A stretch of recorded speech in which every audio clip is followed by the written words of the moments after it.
In today's video, I'm going to share with you 21 of my top garment sewing tips. Number one is a clever way of organising threads. Particularly, I like to use Maraflex threads sometimes for sewing knit garments, and this is a stretch thread. Now, I don't want to mix up my bobbins and not know which thread I've got.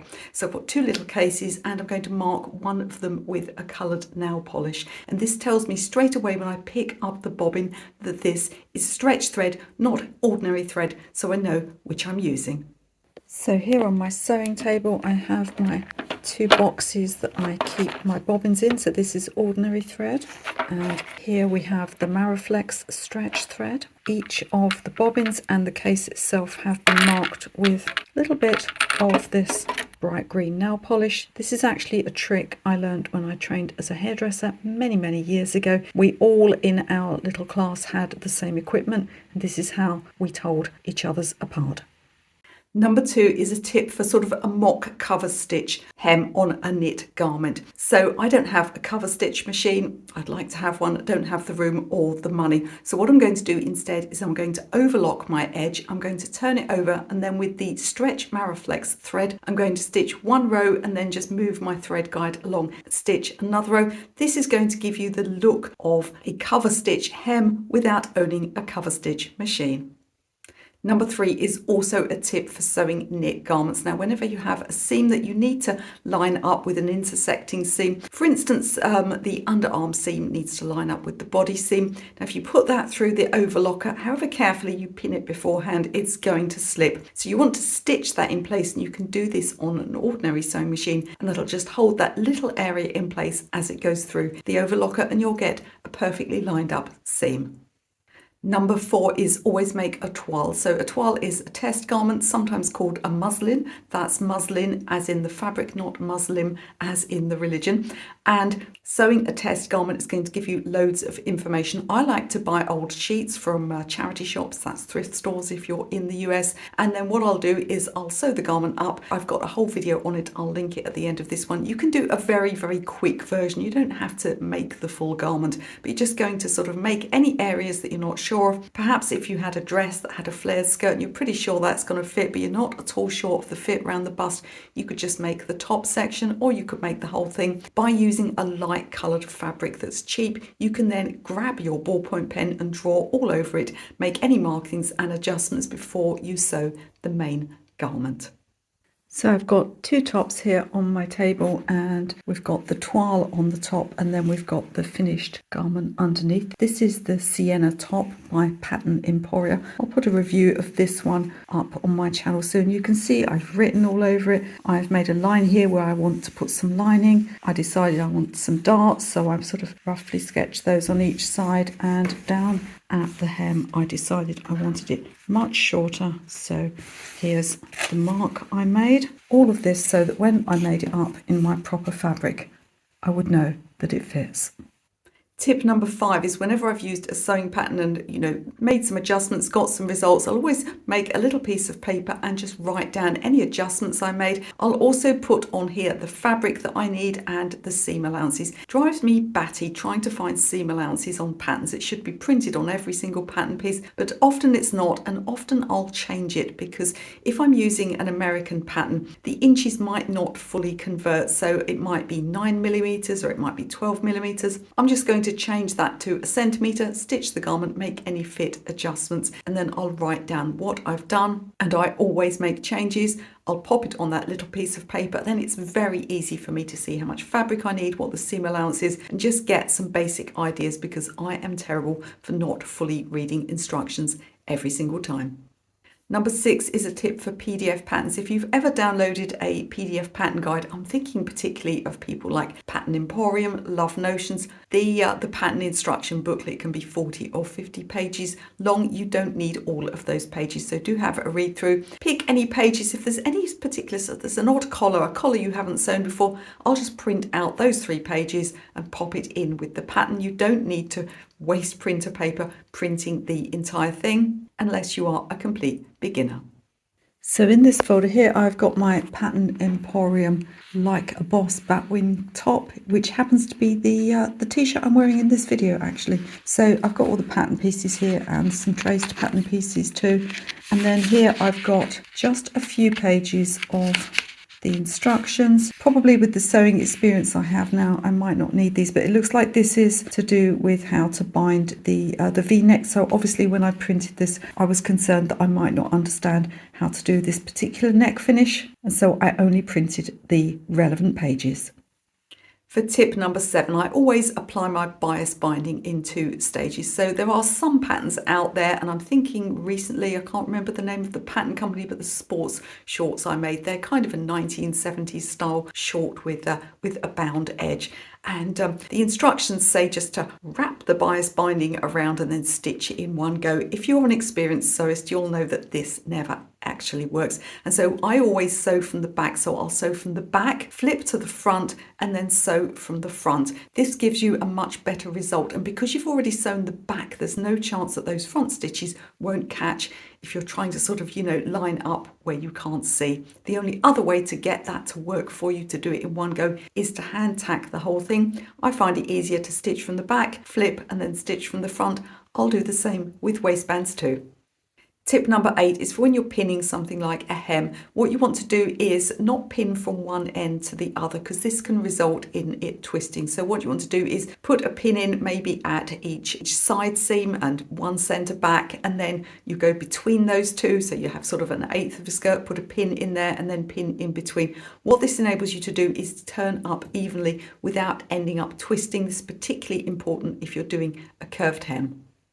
My next tip is for intersections. We talked about intersections in knit garments. Let's talk about them in woven garments, and you can actually sew over pins. Now you shouldn't do this regularly, it will blunt your needle, and the pins have to be at a right angle. So you can't sew over a pin that's pointing towards your presser foot, you'll just break the needle. But if you put it at a right angle and you go slowly, it's possible to sew across. So I'll do this where I want to line up one seam intersection with the one on the other side, and doing this will enable that you get perfectly lined up seams and they don't get pushed along by the presser foot.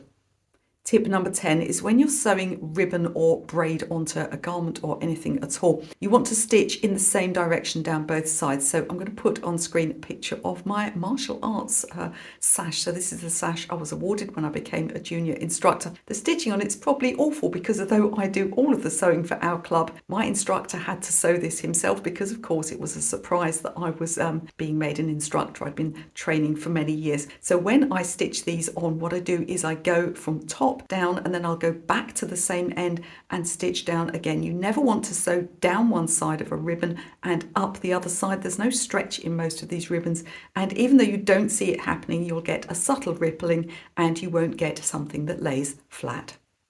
So we're halfway through, and I just wanted to say thank you to those of you that have subscribed. A lot of people came into my channel via a sewing video and subscribed. Now, this channel isn't just for sewing, but there will be lots of sewing on this channel. So do join me and subscribe, and everything on this channel is, of course, fully approved by cats.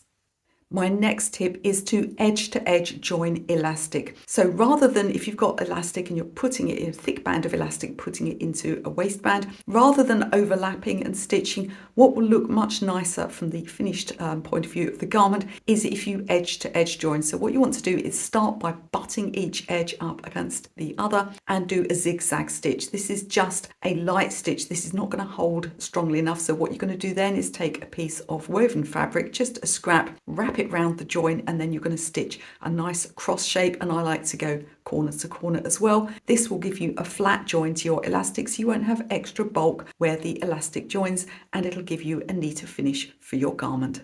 So I've threaded my elastic through the gap I've left in the waistband, and I've just joined these pieces flat with a zigzag. It doesn't have to be neat, and as I said, this isn't strong enough to hold it in place. So what we're going to do now is going to take a piece of fabric. It can be the same fabric you're working with. I tend to use the thinnest, most stable fabric I can find if I've got a scrap of something like some cotton lawn. In this case, I've got, this is not actually this fabric, I didn't have any left, but I've got a little piece of a cotton linen blend here. And all we're going to do is just take a square of it and wrap it around. Doesn't matter if it's a bit of a gap or if it overlaps or whatever, but we're just going to wrap that around there. And then I'm going to secure this with some straight stitching. So here we are. What I've done is I've wrapped that around and stitched, and I've gone round in a square, and then I've gone crossways as well. So once this is in my waistband, we won't have that nasty overlapping lump of elastic. I'll never feel where it is, and no one will ever see this, so it doesn't have to be particularly neat. So we'll work that in there. I'll take this back to the sewing machine, stitch up the gap, and that's my shorts finished. My next tip is a really quick one. When you're making trousers, double stitch the crotch seam. So although you would normally go round once and you would then finish the seam, or perhaps you would overlock the seam, I want you to stitch it twice. This just gives the crotch seam, which is one of the most pulled on areas of a garment, a bit of extra strength, and you won't find you get a nasty hole somewhere you don't want it. My next tip took me years to learn. It's so silly, and it's to buy elastic lengths in elastic that suits your waist. So what I'm saying is my waist, I can't remember how much it is, 78, 80 centimeters, something like that. Maybe a lot more than that. I think I'm underestimating. Maybe it's 87. Anyway, I would go and buy a meter of elastic, and I always end up with this little bit of elastic. And then I figured out that if I bought a meter and a half, I could get 2 waist lengths out of that. So it's just worth thinking about, what you're going to do in the future, and sort of take your waist measurement, large or small, and multiply it so that it fits neatly into a yard or a meter, and then you can buy your elastic and you won't get so much elastic wastage. I'm currently making a pair of trousers for my daughter who's a little bit bigger than me, and I said, what's your waist measurement, because she doesn't live near me, and she said, it's a meter. And I said, a meter? And she's like, yeah, exactly 1 meter. And this was for trousers that sit slightly lower, so she's a little bit smaller than that, but I thought, how effective is that? I can buy a meter, it'll fit her perfectly. Do you hate garments with underwires and yet you feel that you don't get the support without them? My next tip is to pad your underwears. I actually have a short video that shows you exactly how to do this. We're going to use some washable felt and some hand stitching. I'll link that video in the description of this one. My next tip is for stitching a neat dart in woven fabric. So I learned years ago that you shouldn't go to the end of a dart and stitch forward and backwards, the pointed end, because you end up getting a little bubble on the other side and it's very, very noticeable. And then I learned that the proper way to do it was to just sort of stitch straight off the edge, leave some threads and tie the threads in a knot. But that really bothered me because I hate loose threads inside a garment, and I was worried that, they might at some point come undone. So what I do now is I stitch off the edge, and then I'll either knot or not, I'll knot, and then I'll take a few back stitches and I'll hide that thread inside the folded edge of the dart. And now I've got a beautiful dart that doesn't have a bubble, and I've also hidden the threads. My next tip is something I've decided recently, and that's no more iron-on interfacing. I assure you that people making couture garments are not using iron-on interfacing. I have absolutely had it with iron-on interfacing. Even when I follow all of the instructions, all of the tutorials, even when it looks fine before it goes through the wash, I always end up with bubbling, particularly on thin fabrics like viscose. I have just vowed not to use it anymore. I like very soft, flowy garments. Often on things like plackets, I won't use any at all, and what can I say? Sue me. So that's my latest tip, is don't use iron-on interfacing. Of course, if it works for you and you've done it for years, fine, but it's not working for me. Number 17 has definitely been something I've learned the hard way, and that's don't take the quickest route to anything. Absolutely do all of the prep so that you know that your final sew works on your final fabric. So not just making a toile, but if you've got something that's tough to line up, maybe you're going to tack it in place first, either with the machine on a long stitch, and often I'll use a contrasting thread, or maybe I'll even hand sew it. It's never worth the unpicking time, particularly important on knit garments. There's nothing worse than having to unpick a load of overlocking. I'll always take all of the steps necessary to make sure that I absolutely get the right result, whatever that is, because I have just learned the hard way that it's always longer to unpick than it is to get it right first time round. We all know we should press as we go, but I would also add trim threads as you go to this. The amount of people I've seen showing beautiful garments on the internet, and they're like, oh, they've got some threads here and some threads here. There are people that leave all of that thread cutting to the end. Now, I know it's annoying if you're stitching a seam and it's quite a large garment and the threads that you started with are right at the other end of that seam, but I always do this as I go along. I've got a little tabletop bin and it just keeps the sewing area so much cleaner and you're not finding a load of threads. We all miss a thread here and there, but generally speaking, I'll cut them as I go. And I've got another pair of small thread scissors up by my iron, so even if I miss them at the sewing machine, I'm going to get them when I press the seam.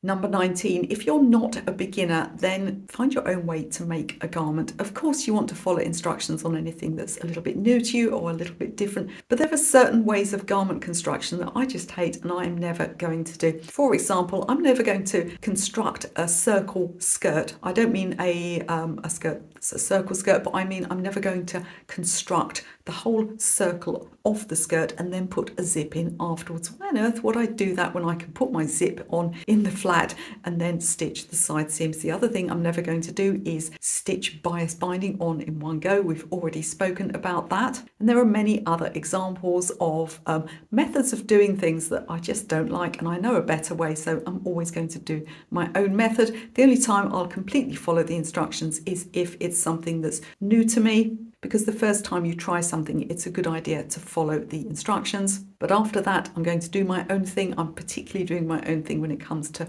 narrow facings. I hate facings with a passion, and I'm just replacing them with either binding or a longer sort of part lining or some other way, even if that means perhaps putting a centre seam in a V neckline. Don't like facings, don't want them in my garments. Number 20 is to wash your fabric as soon as you get it. I used to sometimes wash my fabric and then I'd be pulling fabric out, making it, not knowing if it was going to shrink. Really, I follow the rule now of just washing everything first. And even if it's a fabric like a stretch lycra or something that you know is probably not going to shrink, you should wash it anyway. I had a really nasty experience years ago when my mother gave me a pair of jeans and they didn't fit her, but she hadn't washed them from new. They were still, as they'd come from the manufacturer. I got terrible eczema all down the back of my legs after 2 days of wearing these jeans, and I didn't recover from that for about 6 weeks. There are all sorts of dirt and grime and chemicals and dyes in your fabric, and you shouldn't be doing anything with it. I've even heard of people getting asthma attacks because of the chemicals in fabrics. You shouldn't be doing anything with your fabric until it's been washed. This next tip is another elastic insertion tip. So I used to follow the instructions of stitching around a waistband, leaving a little gap in that stitching and then inserting the elastic. I've now found a better way of doing this. What I do is I insert the elastic through a gap I leave in the waistband join. This means you don't have any horrible stop-start stitching on your waistband. You can stitch it on cleanly. So all you have to do is sort of calculate which bit is going to be the back. I'll show you some footage of that. And you're going to leave a little gap. I also, wherever possible, I'll put a bit of top stitching around that. Sometimes I'll carry that right the way around the waistband if it's a casual garment that's got a lot of top stitching, or you can hide that top stitching on the back of the waistband only, and that's going to make sure that those little edges don't flip when you're inserting the elastic. What this means is that you can then stitch the gap closed quite neatly by hand, and if you ever need to adjust that garment, you've only got to unpick that little bit of hand stitching and pull out the elastic, and you can make your adjustment from there. It's so much neater and it looks so much nicer, and it gives you the opportunity to really adjust the garment properly with the waist seam fully sewn. Don't forget to add your own sewing tips down in the comments. I might do another video actually that's just sewing tips for complete beginners. So if you're watching this just out of interest, you haven't really sewn much yet and you'd like that video, do let me know. Don't forget to subscribe. This channel is fully approved by cats. That means all the activities on this channel have been approved by cats. Remember to stay kind to yourself, stay kind to other people, and always stay kind to animals. I'll see you again very soon.